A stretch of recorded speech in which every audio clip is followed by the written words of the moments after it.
Renova-me, Senhor Jesus, põe em mim teu coração, porque tudo que há dentro de mim precisa ser mudado, Senhor, porque tudo que há dentro do meu coração precisa mais de ti. Sustenta-me, Senhor Jesus,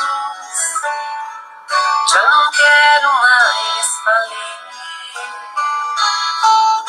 Sustenta-me, Senhor Jesus, já não quero ser igual, porque tudo que há dentro de mim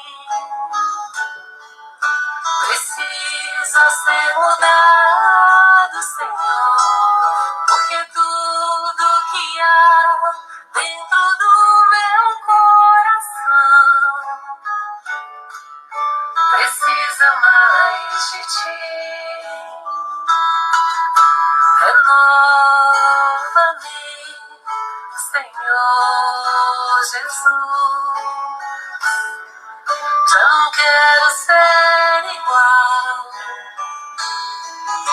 Renova-me, Senhor Jesus, põe em mim teu coração. Boa noite a todos. É com muita gratidão no coração que estamos aqui mais uma segunda-feira para dar início, uma continuidade, ao nosso estudo que a gente vem fazendo ao longo dessas semanas, do livro Horizontes da Fala, de Miramês. E hoje nós vamos estar estudando o capítulo 32, que se intitula Corrigindo Tentações. E vamos começar a nossa página com as sábias palavras de Jesus, firmadas no Evangelho de João, capítulo 12, versículo 47. Se alguém ouvir as minhas palavras e não as guardar, eu não o julgo, porque eu não vim para julgar o mundo, e sim para salvá-lo. Essa passagem ocorre poucos dias antes da Páscoa e relata o evangelista João que Jesus grita e diz: eu vim como luz para o mundo, a fim de que todo aquele que crê em mim não permaneça em treva. Se alguém ouvir minhas palavras e não guardá-las, eu não o julgo, pois eu não vim para julgar o mundo, mas para salvar o mundo. E eu vou aproveitar esta palavrinha do versículo julgar para conversarmos um pouquinho. No Evangelho segundo o Espiritismo, no capítulo 10, Bem-aventurados os misericordiosos, tem um item intitulado Não julgueis para não seres julgado. E aquele que não tiver pecado, que atire a primeira pedra. Esse trecho relata o caso da mulher adúltera, que foi levada até Jesus para verificar a atitude dela, porque, de acordo com a lei mosaica, ela precisava ser apedrejada. Vocês, com certeza, já conhecem esse relato. Quem não conhece, Quando Jesus simplesmente diz para tirar a primeira pedra, aqueles que não tivessem pecado algum. E então ele se inclina para rabiscar o chão. E, enquanto isso, todos vão se retirando, um a um, a começar pelos mais velhos. E quando Jesus se levanta, não há mais ninguém ali. E ele pergunta para aquela mulher se alguém a havia condenado. E ela responde que não. Então ele lhe diz: eu também não te condenarei, vá e não peques mais. Na explicação desse texto, no Evangelho segundo o Espiritismo, consta que essa máxima de Jesus faz da indulgência um dever, porque não há ninguém que irá necessitar dela para si mesmo. E ela nos ensina que não devemos julgar os outros mais severamente do que julgaríamos a nós mesmos, nem condenar no outro aquilo que a gente desculpa em nós. E antes de censurar a falta de qualquer pessoa, a gente precisa verificar se essa mesma censura não pode recair sobre nós mesmos.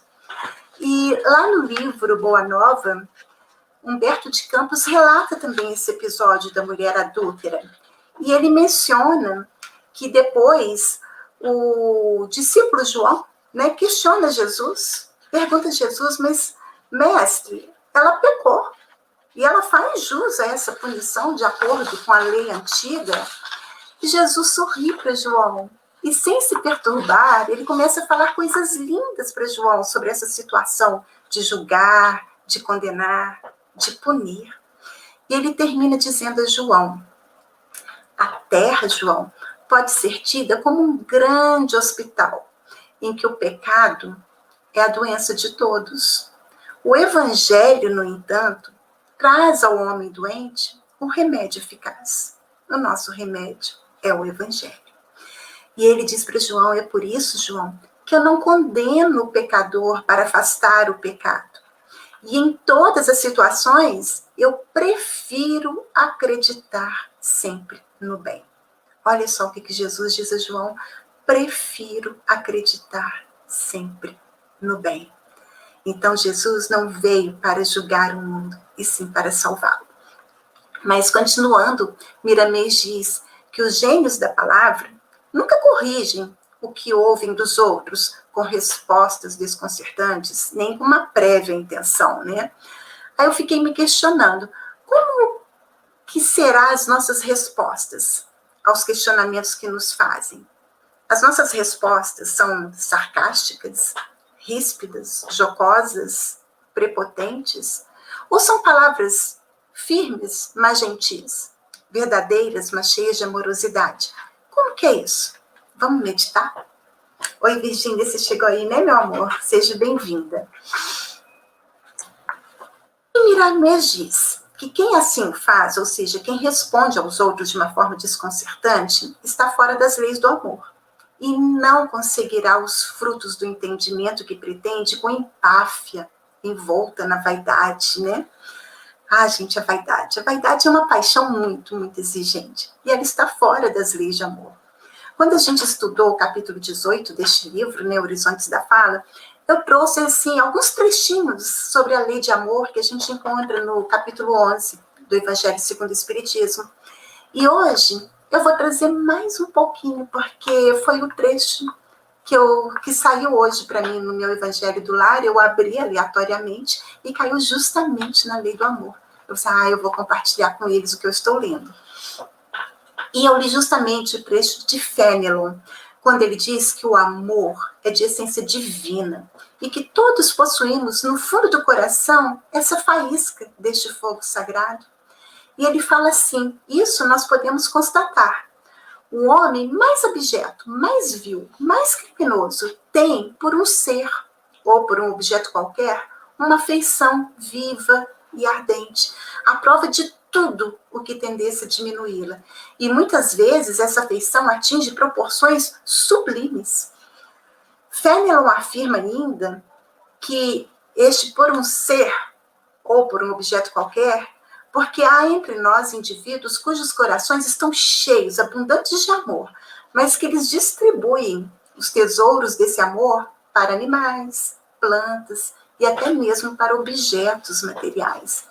E ele fala que são espécies de misantropos, eremitas que não gostam da vida social e que se lamentam da humanidade em geral, resistindo contra uma tendência natural da sua alma. Porque, gente, o amor é uma tendência de todos nós.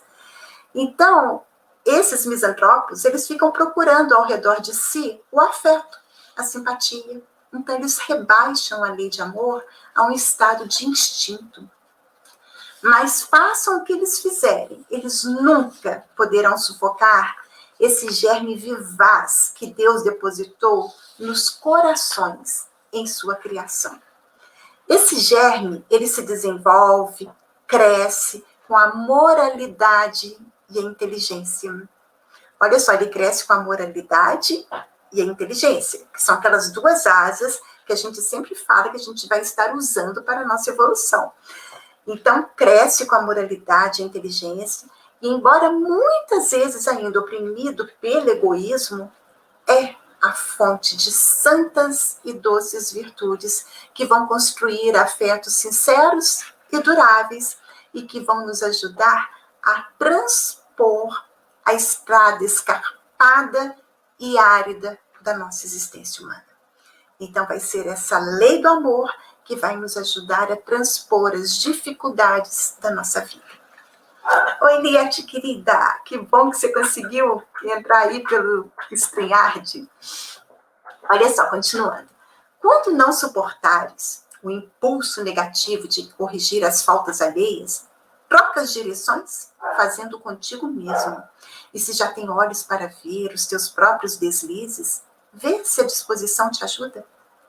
Quando intentas disciplinar os teus companheiros, vês os teus defeitos refletidos nos outros, como se fosse a tua imagem num grande espelho do que verdadeiramente és.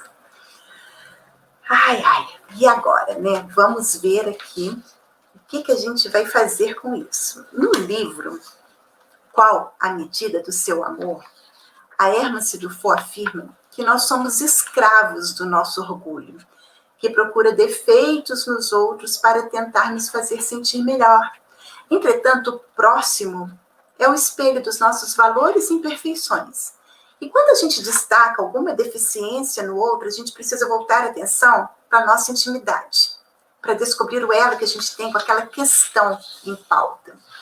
Então, nós nos sintonizamos com as faltas alheias, exatamente aquelas questões que a gente tem mais dificuldade de lidar com relação a nós mesmos.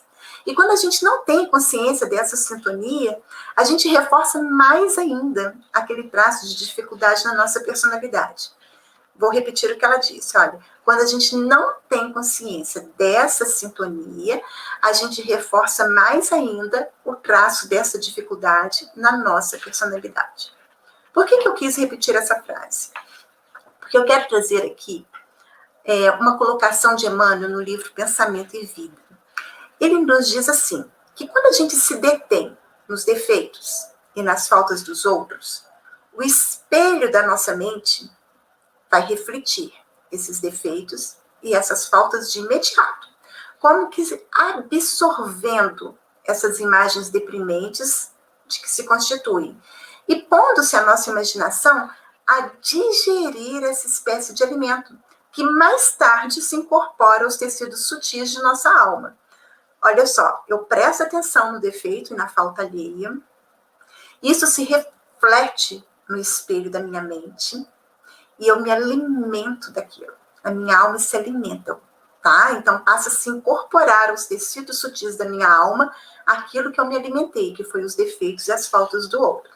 E ele continua dizendo que com o decurso do tempo, com o passar do tempo, a nossa alma, não raro, passa a exprimir pelo seu veículo de manifestação o que assimilou. Qual que é o veículo de manifestação? Nosso corpo físico e corpo espiritual. Então, olha, a gente passa a exprimir pelo nosso veículo de manifestação o que a gente assimilou, fazendo, seja pelo corpo carnal entre os homens, ou pelo corpo espiritual, que a gente se serve depois da morte. Então, é por esta razão que, geralmente, os sensores do procedimento alheio acabam praticando as mesmas ações que condenam no próximo, porque absorve inconscientemente essas emanações, surpreendendo-se um dia dominados pelas forças que o representam. Gente, olha a delicadeza desse tema, o que o Emmanuel nos coloca. A gente vai se alimentar daquilo, aquilo vai fazer parte dos tecidos sutis da nossa alma, vai exprimir isso no nosso veículo de manifestação, e mais cedo ou mais tarde, a gente vai estar agindo daquela mesma forma. É muito delicado. Na realidade, eu acho que assim, que é grave. É para a gente poder pensar mesmo, meditar sobre esse assunto. Mas antes de falar, vamos agir, vamos fazer. Só que antes de fazer, vamos nos sentir no lugar daqueles que nos ouvem, para que a nossa boca seja sábia na sabedoria de Deus. A gente pode ser luz de corrigenda por onde a gente passar, desde que a gente não violente o direito alheio. Eis o princípio do trabalho da corrigenda. Ele é poderosíssimo no silêncio do céu íntimo da alma. Vejam só, se colocar no lugar do outro. Miramês diz que está aí o princípio do trabalho dessa corrigenda que a gente precisa efetuar em nosso íntimo. E Hermann Sidolfo, nesse livro que eu falei para a gente, Qual a Medida do Seu Amor, ela nos diz que quando Jesus nos aconselha a fazer aos outros o que gostaríamos que nos fizessem, ele não está estabelecendo uma conduta de compensação ou de troca. Eu não estou compensando ou trocando. O ensino do mestre é, acima de tudo, um chamamento a um mergulho interior, onde, através da empatia, a gente vai conseguir reunir condições para avaliar qual carga emocional que a gente gostaria de receber no lugar do nosso próximo, caso a gente estivesse na mesma situação em que fomos medidos, né? E eu fiquei refletindo assim, pensando, né? Quando a gente ouve aquela parábola do bom samaritano, sempre é falado sobre cada um daqueles que deixou de auxiliar, né? O sacerdote, o levita, que assim como o sacerdote também trabalha no templo, e finalmente o samaritano, que são assim, os samaritanos são os rivais dos judeus, né? Mas a gente nunca ouviu nada sobre o que se passava no íntimo daquele que estava ali caído, daquele que foi roubado, espancado, que estava ali à beira da estrada. Então, vamos nos situar no lugar e na angustiosa expectativa daquele irmão caído na estrada. E vamos reconhecer que somente servindo a gente vai acabar aprendendo que todos somos filhos de Deus. É certo que estamos num mundo onde vibra a inferioridade com maior destaque, mas tu nascestes com defesas pessoais e com a proteção do Cristo, dependendo de ti na escola da vida. Tudo que fizeres para melhorar no campo do entendimento evangélico terá ajuda pela lei de atração. A gente já falou várias vezes sobre a proteção que a gente goza quando a gente escolhe e quando a gente se esforça para estar trilhando o caminho do bem. Corrigir com maior eficiência do modo que entendemos é introjetar todos os esforços no teu próprio mundo, é instalar dentro dele todas as possibilidades de elevação. Trabalha constantemente, que o exterior se transformará com a tua mudança interna. No livro Vida, Desafios e Soluções da série psicológica de Joana de Ângeles, ela nos diz que viver é construir-se interiormente, superando cada patamar da evolução com o burilamento de si mesmo. Então, é burilando a si mesmo a cada patamar que a gente vai estar vivendo. E isso não é uma tarefa simples, porque tem muito a ver com a realidade moral e espiritual de cada criatura, que sempre é chamada a esse trabalho de autovalorização, de aperfeiçoamento íntimo, com a superação das dependências que a mesquinham. E, gente, isso não acontece de uma hora para outra. Isso é gradual, é muito, vamos dizer assim, é uma construção lenta que a gente vai fazendo. E muitas das vezes a gente acha assim, ai, que bom, consegui superar tal coisa. E quando a gente menos espera, é acionado um gatilho que aquilo que a gente estava trabalhando surge de novo. Só que muitas das vezes com impacto menor, às vezes você já percebe, quando é acionado aquele gatilho que você começa a fazer a mesma coisa, às vezes você já percebe, opa, o que eu estou fazendo? Então, quer dizer, antes você nem perceberia. Aí agora, muitas vezes, você já percebe. Então, quem sabe da próxima vez, quando for acionado esse gatilho, você já se retém. Epa, peraí. Não é isso que eu quero para mim. Eu posso fazer, eu posso agir, eu posso falar, eu posso pensar de uma outra maneira. Isso, então, gente, é uma construção gradual. A gente não tem que se martirizar. Por isso que eu gosto do livro da Hermance do Fogo. Reforma sem martírio. Reforma íntima sem martírio. Eu não tenho que ficar me culpando. Muito pelo contrário, eu preciso me acolher. Eu preciso ter muita compaixão para comigo, com essas mudanças que eu pretendo fazer.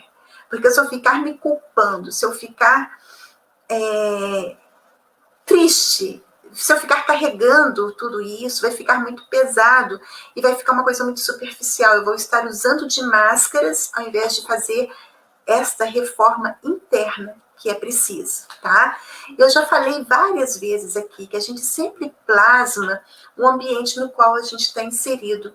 É por isso que Miramês diz aqui no final que se trabalharmos constantemente na nossa corrigenda, o exterior também se transformará mediante a nossa mudança interna.